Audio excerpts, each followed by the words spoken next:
नमस्कार. जर तुमची लाडकी बहीण योजनेची केवायसी झाली असेल तर हा व्हिडिओ तुमच्यासाठी अत्यंत महत्वाचा आहे.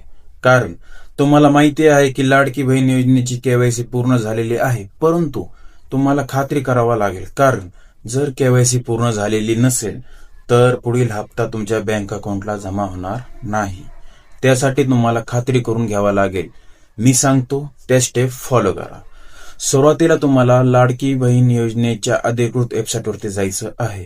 या वेबसाईटची लिंक तुम्हाला माझ्या डिस्क्रिप्शन मध्ये दिसेल. या वेबसाईटवरती जाऊन तुम्हाला सुरुवातीलाच एक ऑप्शन दिसेल, ते म्हणजे लाडकी बहीण योजना ई केवायसी असे ऑप्शन दिसेल. त्या ऑप्शनवरती जाऊन तुम्हाला क्लिक करायचं आहे आणि लाभार्थीचा आधार क्रमांक टाकून खाली कॅप्चा टाकायचा आहे आणि कॅप्चा टाकल्यानंतर खाली एक ऑप्शन दिसेल, मी सहमत आहे. त्या ऑप्शनवरती क्लिक करून त्याच्या खाली ऑप्शन आहे ओटीपी पाठवा असं ऑप्शन दिसेल, त्या ऑप्शनवरती क्लिक करायचं आहे. जर तुमची लाडकी बहीण योजनेची केवायसी पूर्ण झालेली असेल तर तुम्हाला या आधार क्रमांकाची ई केवायसी पूर्ण झालेली आहे असा मेसेज दिसेल. ज्यांना असा मेसेज दिसेल त्यांनी घाबरण्याची आवश्यकता नाही, कारण तुमची लाडकी बहीण योजनेचा पुढचा हप्ता तुम्हाला तुमच्या बँक अकाउंटमध्ये जमा होणार आहे.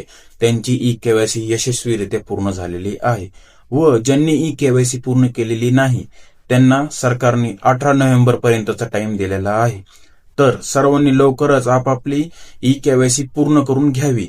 अशाच कामाच्या व्हिडिओसाठी आमच्या चॅनेलला सबस्क्राईब करा आणि लाईक करा.